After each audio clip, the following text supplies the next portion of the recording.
Well, hello, Miss Erin. This is Tiffany Bender again from Munchkins and Mohawks Photography, looking at your images for week 3 here. I am so pleased to see this first image here. Really a great image. Let's take a look at what you are trying to get out of this week.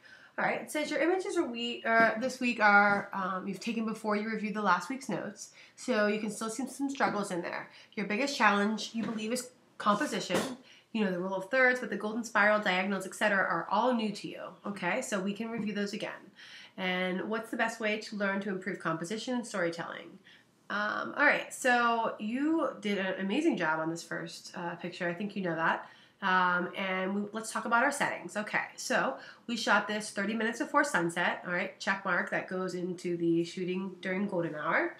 We have our settings are shot with our 85 millimeter at 1.4. The shutter speed is 1/1000. ISO set at 125. That is exactly what I would have shot that at. So lowest aperture possible. Shutter speed sufficient to have it properly exposed, and ISO as low as you can go. You could have probably gone down to 100 too, but it's fine. Okay, so let's take a look at this image in Photoshop. All right, so here's the color image. Now, it does have beautiful colors, but I feel like there's so much more emotion going on in the black and white. And you'll notice I don't do a ton of black and whites. My brain kind of focuses or sees things more in color. Let me pull this so it's not distracting, sorry. So when I do, in the rare case that I do a black and white, it is all about tones, shadows and tones. Okay, so this image has a lot of shadowing going on and a huge tonal range. So you can see there's all different shades of gray, all different shades of black, and all of these shadows in here. So I definitely am going to recommend that you show this in black and white. Also, you lose some of the drama when you see, you've got this little red chirp peeking out, and it's really not adding to the story. The story here is the emotion of the little boy and his horse. So this is definitely more telling to the emotive side. Okay, as far as composition goes, I love how we've got us being drawn right into the image here. So we've got upside down golden spiral. So our eye starts here, and it's drawn through the horse's body and down into our little guy here. Great storytelling image.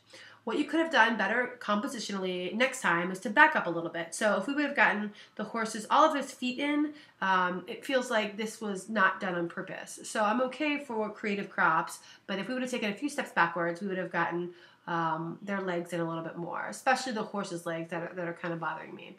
Even the whole body. If we could have gotten the whole body in with the legs and drawn our attention right here. But overall, I think this is a fabulous image. Your settings were appropriate. You shot wide open, so you can see how everything, this is the focus and everything kind of melts into the background. That's exactly what I want you to go for. If you had positioned them, taken it one step back and positioned them a little bit further to the right, it would have been even stronger. And choosing the black and white was definitely the better decision. It's more an emotional story. I even love his little stance. It's so perfect. And so you've got, we were talking about the triangles and the diagonals. So we've got this, oops, I'm sorry, triangle going on right here. So it's drawing our attention in. You'll start to see this a lot. So you can see the golden spiral, you can see the triangle. All these things are going to keep your eye lingering in the image. Great image. Okay, all right, let's take a look at your next shot. Miss Erin. Okay, next image was shot in open shade. You don't shoot a lot of engagement or husband and wife, so you're looking at how to get them more connected. Okay, all right, so let's take a look at your settings first, which I think, again, are appropriate. Okay, you are 1.4 aperture, 1/1000, and ISO 100. Great, that's exactly what I would have shot that at. So let's take a look here. I love the tones of the background. So they've got tones in their clothing that are complementing these colors in the background. You could tell that the sun was behind them, so it was kind of coming through the trees, creating these nice little bokeh sparkles, which I really love. I love that you've got them far enough out from the background that you've got this nice blur. What I would have done a little bit differently, I would have paid attention to where these trees were coming out because they are distracting. Easy fix in Photoshop, just duplicate the layer, and you can either use the patch tool, the clone tool, or a combination of the both, you know, so kind of just pull that out and do a little bit of work to kind of reduce those harsher tree lines. So just, you can see very quickly, you can kind of take those away. I mean, of course, I would go back in and clean that up, but so there's before and after. So your focus is definitely centered right on them. As far as getting them more connected, things that I like to do are, and you've heard me say this before, get uncomfortably close, and then, you know, I kind of squish them in together and they kind of giggle and look at each other. Or I'll have him tell her a secret, and, you know, they normally feel pretty stupid, and they kind of look at each other and maybe scrunch up their nose, and it's often a really cute moment. Sometimes I actually just like go up to them and I hug them and squeeze them together and I say, okay guys, pretend like you like each other. Because sometimes dads are a little bit stiff. If it's an engagement session, normally they're a little bit more willing to kind of get things moving. Or I get them walking away or giggling. Or I tell them to let's see who can laugh louder. And then I'll laugh really obnoxiously and normally I win. But sometimes you'll have a competitive dad or a husband that will try to outlaugh you, and you'll get some genuine smiles after we're done doing that. So those are a couple little goofy things that I like to do. But I love the tones that you've got. I love the sparkle in their eyes. Composition-wise, we would clone out the trees in the background, and maybe let's take a look at our roll of thirds. They're a little bit feeling like they're a little centered to me. Yep, right in the center here.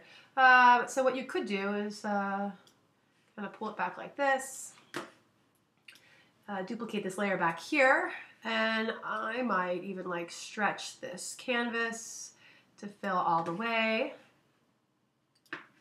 I will make a layer mask, and I will kind of merge the two. So I'll take my flow down to 30-ish% and kind of like, whoops, make sure I'm on my layer.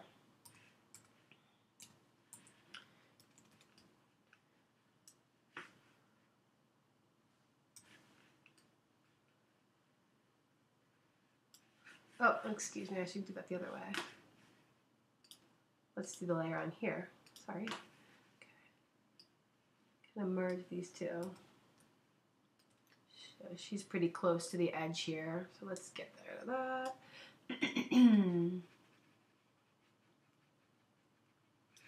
So I'll just kind of soften this line, and you know that your person's pretty close over here, so we have to watch that.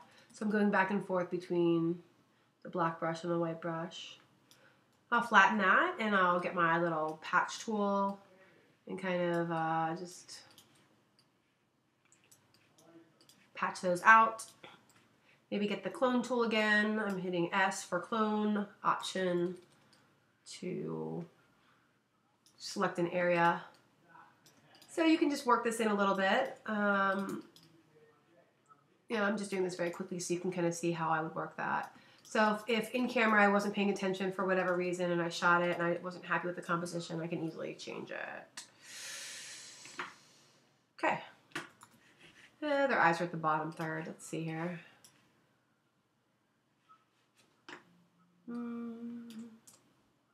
No.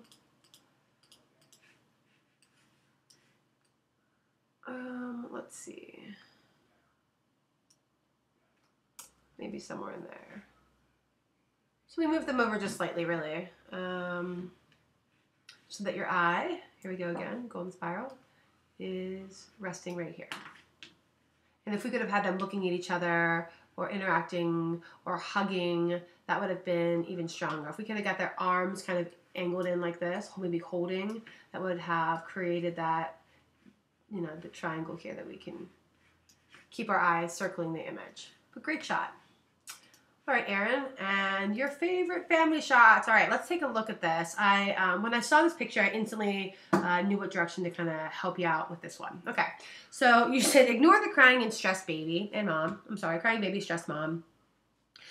All right, so let's talk about how we could have done this better. So you're looking for a better setup and how to position your subjects better. It was in an open field with one bush on the left and one tree behind. All right, so let's talk about how we could have done this better. So settings are 2.8, 1/1000, ISO 100. And you shot this with your 24-70. Okay, first of all, I would have probably shot this with a longer length lens. It has a better compression. It's going to make your people look, I don't want to say slimmer, but they will look better. There won't be, at 44 millimeters, you might be getting a little bit of distortion. You're on the cusp. If you go any lower than that, it might make your people appear larger than they are. So we want to get that nice long lens to kind of make your people appear as best as they possibly can. So you're going to grab your 85 millimeter. You're going to again shoot it at 2.8, and your ISO is great at 100 and shutter speed at 1/1000. Looks like a overcast day, so those settings are appropriate. Okay, styling looks great. I love how everybody kind of complements each other. Nobody's matchy-matchy, but they all look good together. All right, let's take a look at the image in Photoshop. Okay, so I saw where you're going with this as far as framing them with the bush here, but it's a little bit off. Okay, so they're just kind of standing and looking and smiling at us. And it feels very posed and like they're not connected with each other. So when I shoot an image, I really like for them to look like I'm not even there. It looks like I captured a moment in time, not like they were getting their pictures taken. So the first thing I thought of was getting them piled up on each other and kind of connected. So let me give you a good example here. All right, so this image in particular, you've got a bunch of different people, and I kind of plopped them on the ground. Again, in an open field, it's a similar setting to where you were, and I got down really, really low. So I'm laying on my stomach at this point, and I'm shooting this. And so what I tell them is I always start with dad, and then I kind of plug mom in, and then I pile everybody else on top. So we could have done this same thing, and maybe position baby right here. So we would have gotten, we would have had this nice circle where everybody's, our attention stays right in here. Okay, so we're gonna take these people, and we're gonna, let's see here, let's put them on our page, and I can show you how I would have placed them. So instead of setting them on a bench or having them sit on a chair and everybody looking and smiling, I want you to pile them on top of each other, plop them together, and have them be silly. So if the family's a little bit tight, as in, they're not like a silly, goofy kind of family, it's okay. Once you get them down in this position, you kind of get them to say, give each other a kiss, and the boys will go, ew, and you kind of get some genuine smiles. And if you need to physically go over there and kind of grab them together and go, come on guys, let's hug, let's kiss, you guys love each other, oftentimes that's what I'll do. Most often that kind of loosens them up a little bit. And frees them to kind of get their own natural interaction between them. Okay, so let's take a look. So I'm going to actually just show you where I would position these people. So I would have laid down on the ground. So right now I feel like you're shooting down at them, like you're right on their level, and they're standing at the camera looking and smiling. I like your diagonals that you've created, but it just feels very posed. So let's get them down here on the ground. So let's put them all on the ground, and we are going to frame them right here with that bush. Let's see here. Okay, so this is where I would have kind of placed them. Let me move them down just slightly. So I'm going to be shooting on the ground right here. I'm going to be going at this angle. Whoops. I'm going to be coming in at this angle here, shooting this way, laying on the ground, piling my people on each other, telling them to get real, real close, hug each other. So I want their heads to be really, really close together. Can kind of pile baby in here. When you're down this low, you're going to get, you're going to feel more intimate with them. You're going to be feeling more connected with them. So when you look at this image here, it feels much more intimate and connected than, all right, everybody stand here and smile. Even with crying baby, you can work out an image like this. So, have dad kind of cup the baby in his arm and cradle them right there. So I would love to see you do more of something like this. So let's regroup here. Composition wise, we would want the tree, let's see here, the tree framing them on the left. And when I say framing them, I don't want you really close up to them, up to the tree. So that's kind of a common theme I'm saying. So I want you to frame them, but the framing is more in the background. So let's see here on this image here. So I've got this weed. I know that sounds silly, but this weed is kind of framing them and keeping your, it's on, a different focal plane. And then we've got the tree line kind of going here. We don't have a framing element necessarily in this image, but this is going to be more in the background, okay? That it's going to be kind of going over top of them. If we're shooting at 1.8 or 2.8, this is going to be nice and blurred out, but it's still going to have that little bit of a framing element going around it. So get down on their level, pile them on top, tell them to be silly, and frame them with the tree. I think you're going to see better results if you do that. So you can kind of see, here's our before, here's our after. Okay, so that's what I'd like you to move in that direction. Okay, so I hope that helps with your families this week. So I really want you to hit that hard. Your settings are very appropriate. Your editing is great. Let's work on families. So if you can grab a family and get them outside, let's pile them on the ground, pile them on top of each other, and whether that be sitting on each other or mom and dad. Sometimes a trick I do is I put dad on the ground. Let's see here. I'm going to draw a stick figure here. If I put dad on the ground and I have dad like open up his legs, and then I put mom inside the legs, and then I kind of pile the other kids on top. That kind of is a great base to start with. Okay, now that I've done some beautiful artwork for you guys, I will see you all next week. Thank you so much, and I'm looking forward to more images from you, Erin.